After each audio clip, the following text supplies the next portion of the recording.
interviewed the woman several times, and her husband came to Norway in the 60s. He was an unemployed lawyer from Pakistan, came to Norway to work in the industry for some years. After some time, he got a flat in Oslo together with another family. It was old, it was cold, it was toilet outside, etc., etc. She came. She didn't like it. So she told her husband, I go back to Pakistan, I come when you have something better. So he had to try to find something better, and he did. After some time, she came, they got children, grandchildren. They still lived in the old center, and they bought another flat for their children, so they had a place to stay. But the husband and the sons, they wanted a bigger place in the outskirts of Oslo, a house. They went to see, and she told me it was a very nice house, but when I turned around on the doorsteps, I could only see trees, and I want to see. So they didn't move in the first time, they stayed, took some time before they moved. And she also said that my husband and my son, they have a car, they can go to the city, I have to take the bus. So it's more difficult for me, but she did take the bus almost every day. Another thing here is that we started in an industry of some kind, and then he got his own butchery, halal, selling halal meat. So when I came to their home in the early morning, in at breakfast time, I always got the beef. When she came to Oslo, there were no conditions. She could come because she was his wife. When these people married, the son staying in Norway, he had to have a job with a certain level of income so that he could care for the new family. That is the new thing. And he could not have had social aid the last year. So that's the way they try to restrict this kind of immigration.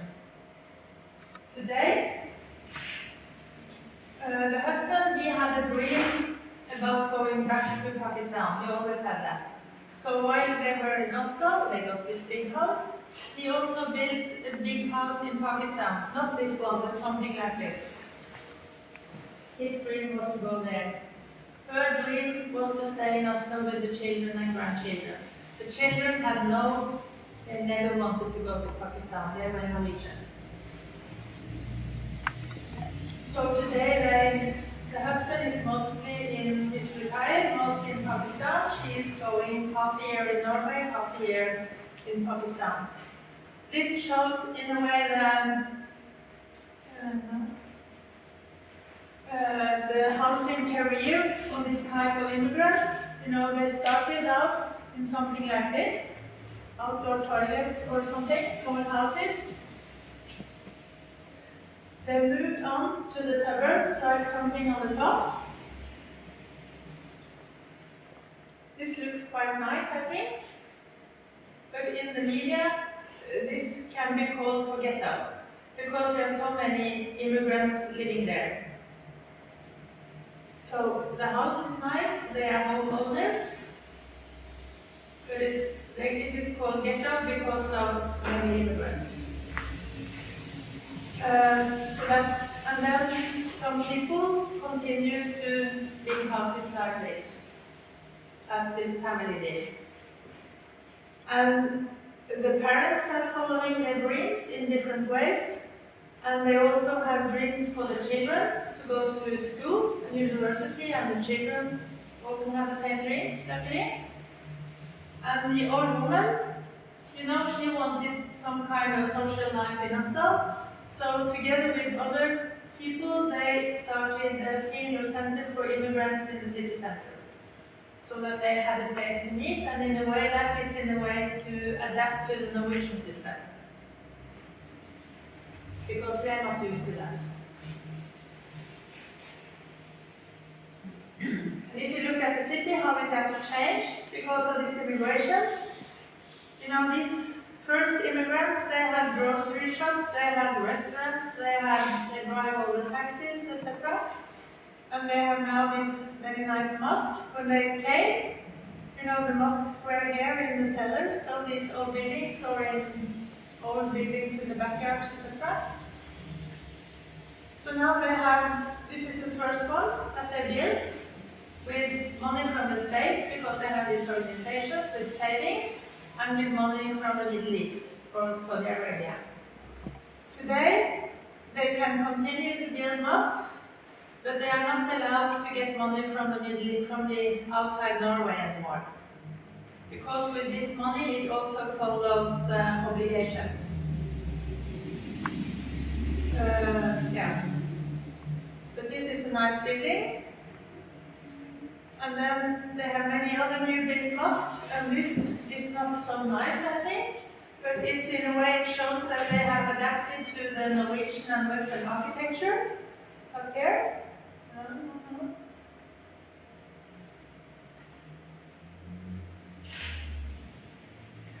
And what is, so in a way they are Muslims, they have a mosque, but it's in Norway.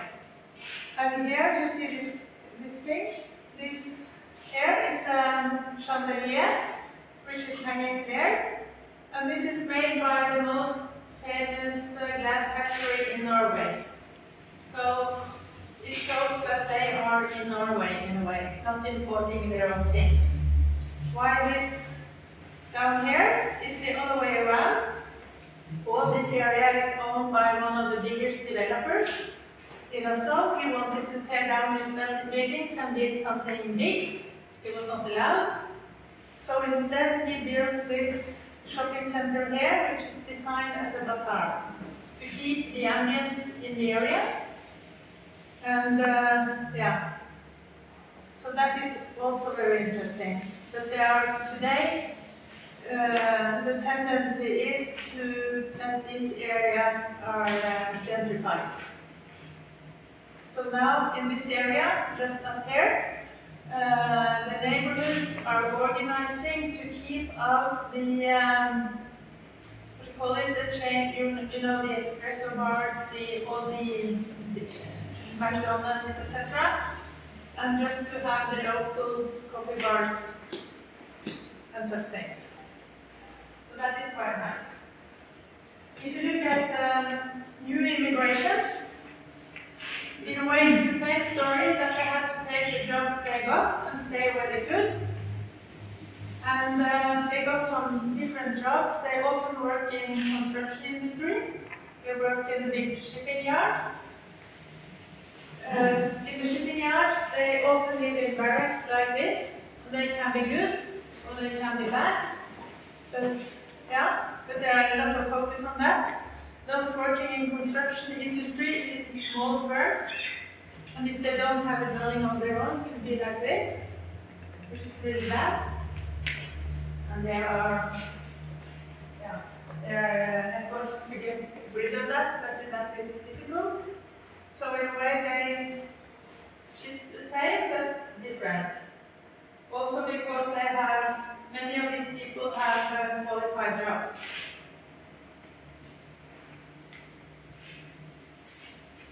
But what is interesting, I think, with this new immigration, which is quite big, it's almost invisible in Oslo. The other one was very visible. This one is almost invisible. They have their organizations, but we don't see them. Very few new institutions, but they are filling the Catholic churches, and they're even queuing on the street. And there are many services.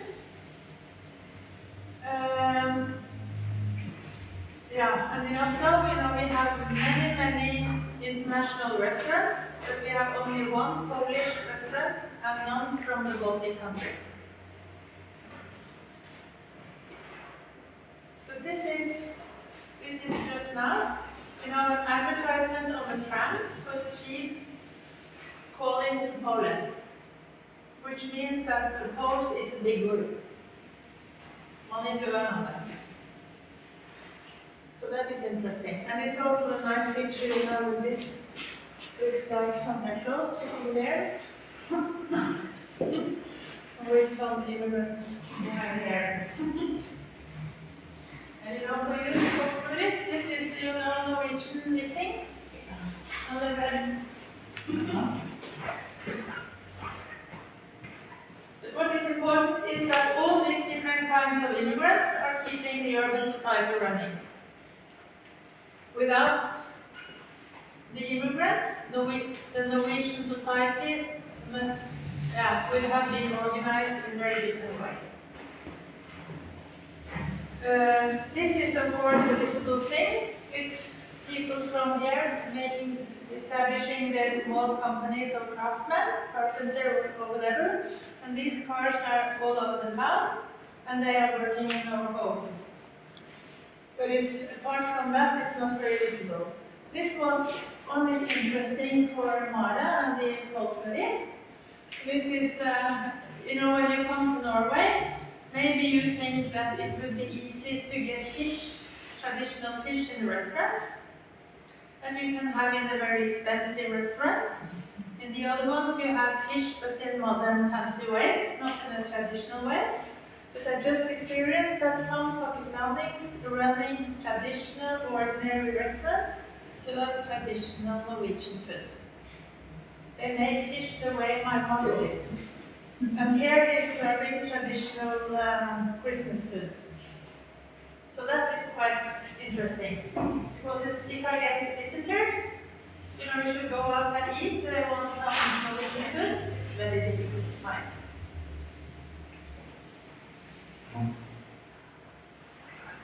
The city includes and the city excludes.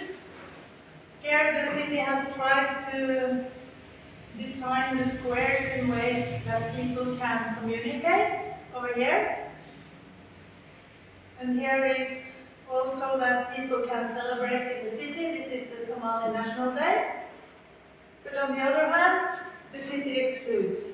So if you are not inside the welfare state, you are not inside the labor market, you are really excluded. And here, they try to sleep among the stones under a highway, under a bridge, and they were even pushed away from here. And today it's a city mission who accommodates these people. And the city also excludes and includes in other ways. This is from an immigrant-dense neighborhood in Oslo.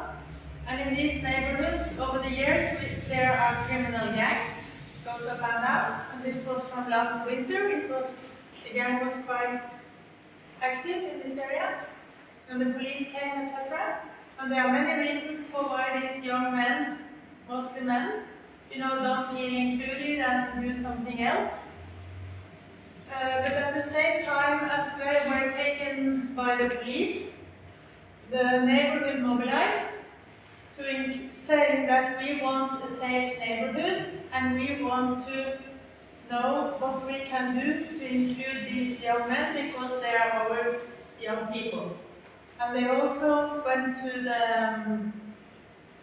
the mayor, you know, to ask for more policies for including the young people. And to work in ways so that these very multi-ethnic neighborhoods are good places to live.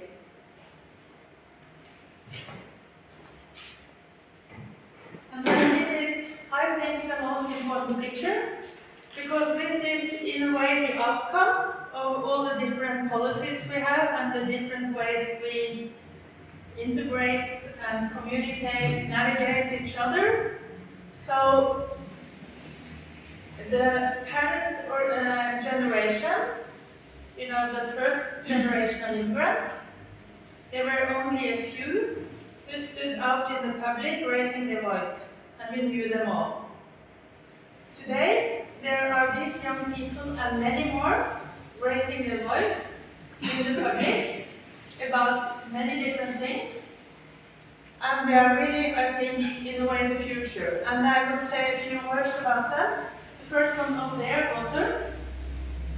Pakistani parents, educated as a political scientist, now writing books, and he wrote one last year about how it was to grow up in this multicultural neighborhood. The book became so popular that it sold in several hundred thousands, and that's a lot. One of his neighbors, a Norwegian woman, she bought the book and gave it to all the politicians in parliament, because she said that it's so important that you know what's going on in Oslo today. And most of these politicians, they live on the other side of the city. Oslo is very divided. So that was a big thing. Down here, the three guys there, they are trackers. The one in the middle is Norwegian, and the two others from South America. They made a show, and they were invited to show this in one of the biggest theaters in Oslo last spring. They should be on stage for 3 days or 3 nights, and they are still on stage. Which shows that, in a way, the Norwegian society is now ready, in a way, to know more about these things. As you see, this one here, she is a refugee child of refugees from Sri Lanka, the youngest vice mayor we ever had. She was also, the massacre in Oslo in 2011. She was on the island, but she survived. Down here, all these women, they established an organization called Born to be Free, which is about this fighting the negative social control.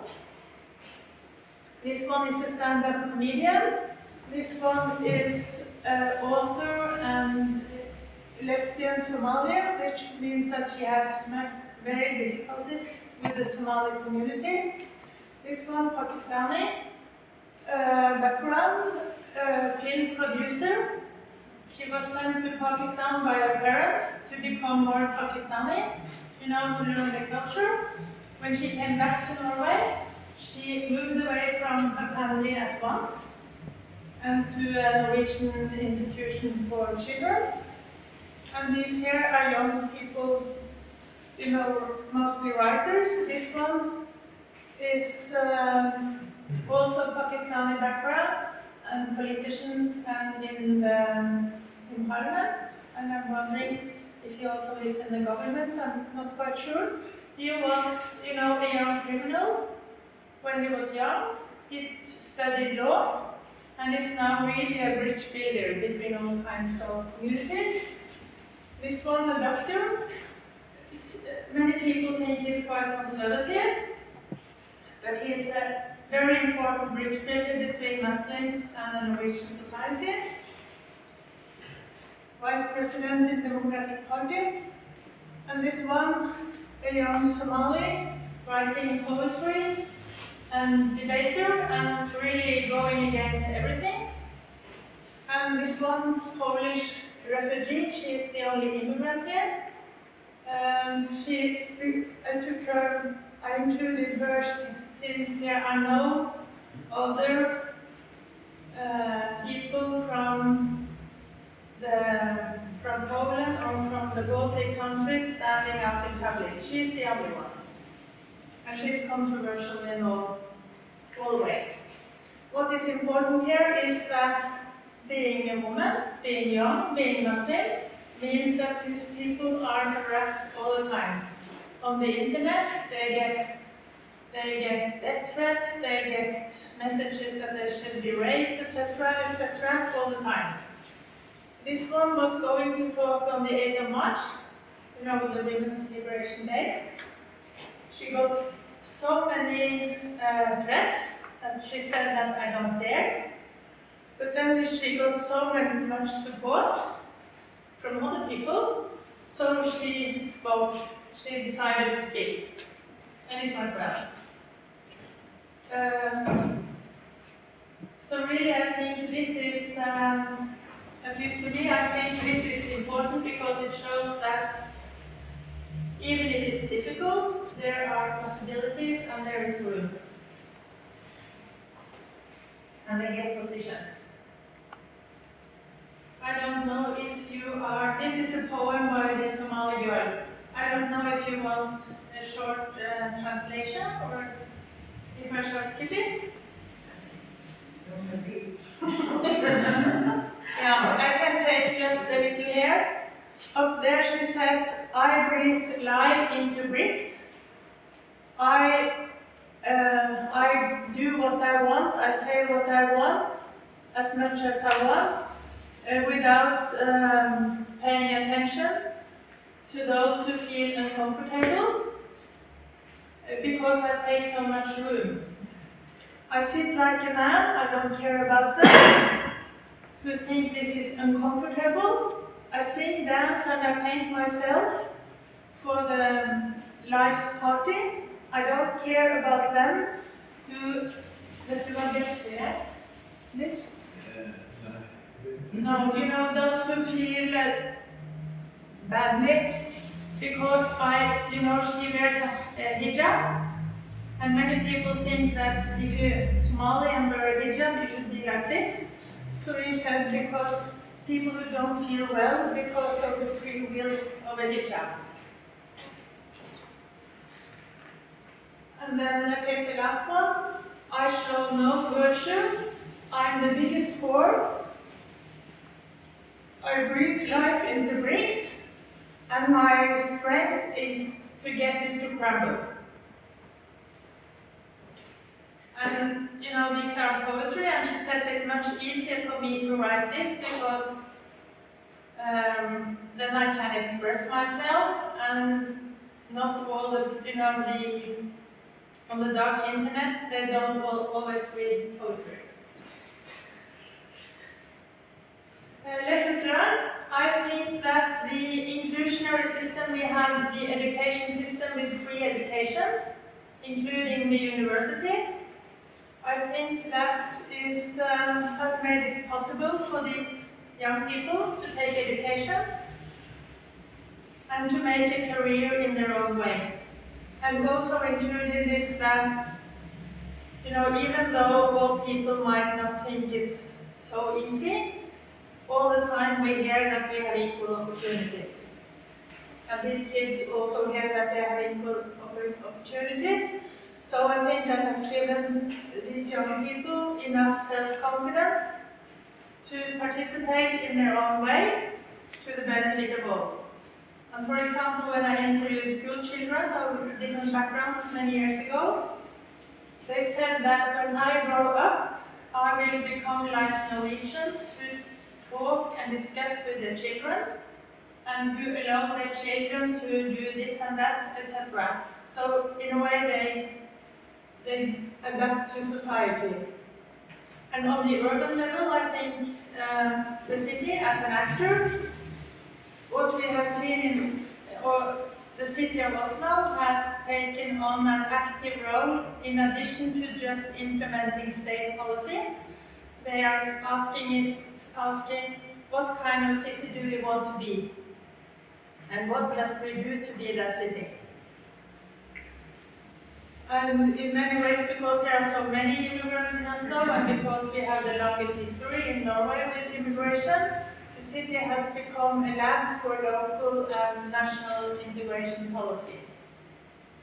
They do right and they do wrong, but in a way they try. But still, of course, there are problems. We have this, and we are fighting with this. And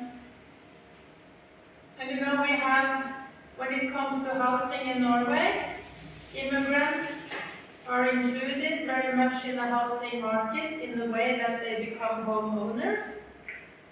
But it's very market oriented, so of course the prices, so they have to buy in the cheapest areas, which means that even though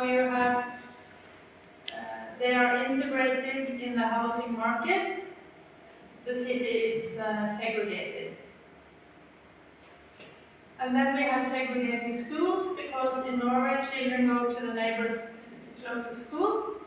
You don't do like in Sweden, for example, that you can send your children to other schools. We have parallel social communities, and this negative ethnic control, and we have overrepresentation of poor immigrant children. But what I think is good, what has changed from before, is that before this was a problem for immigrants. Today this is a problem for the city of Oslo.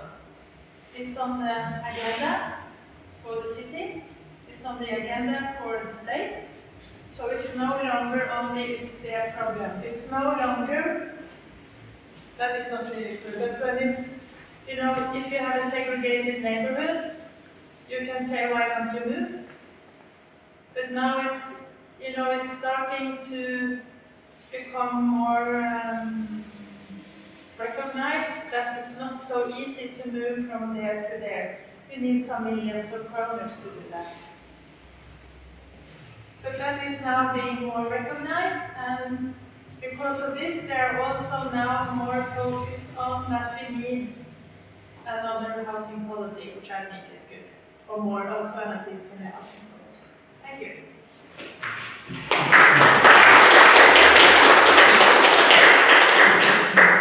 Thank you. So maybe if anyone has any questions you'd like to raise here and now, it'll be a good time.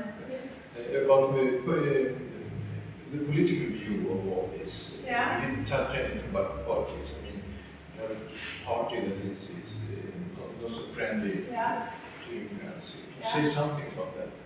Yeah, we have this party, the populist right-wing party, which is part of government. We have a coalition government with this right-wing party, the conservative party, the liberal party with this guy who was on the picture with all the women, and now the Christian party is probably coming into this government. The right-wing party does not like immigration. They want to close the borders, and they influence the agenda very much. So that, for example, I had some others, let's see, parāda. There. This is the government, this is the opposition, the Social Democratic Party. And what they say is really not very different.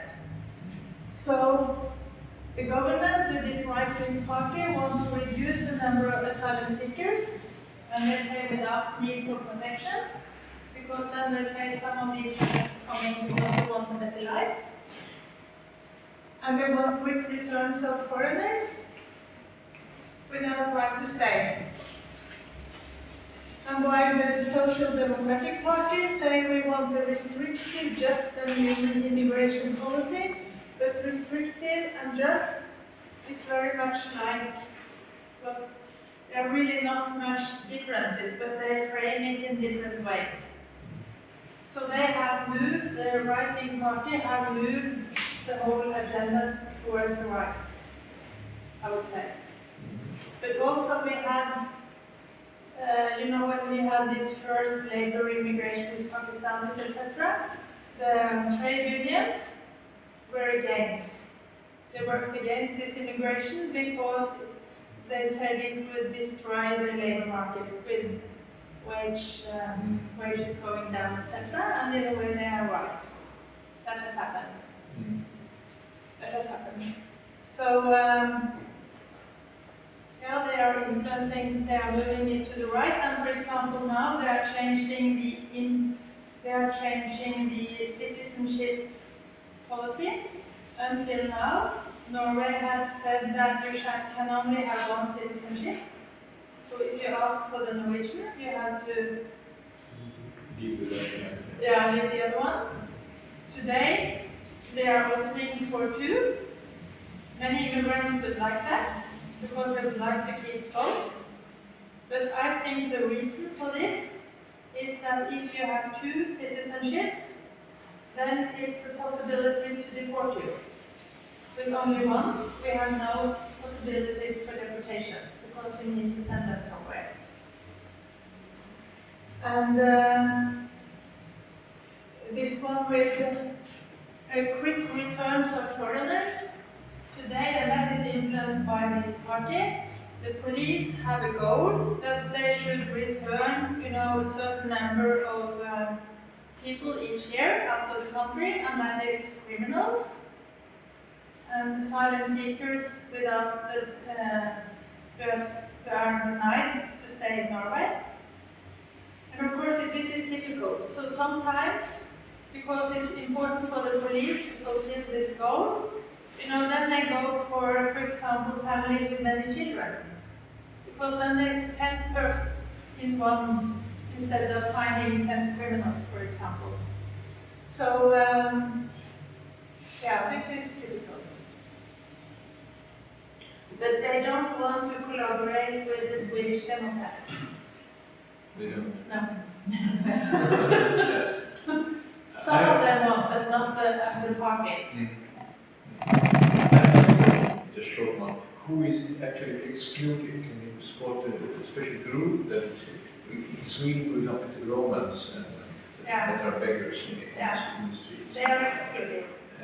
It's the same in Norway. Yeah, they are excluded. So Swedes are not excluded. No, Swedes are not excluded.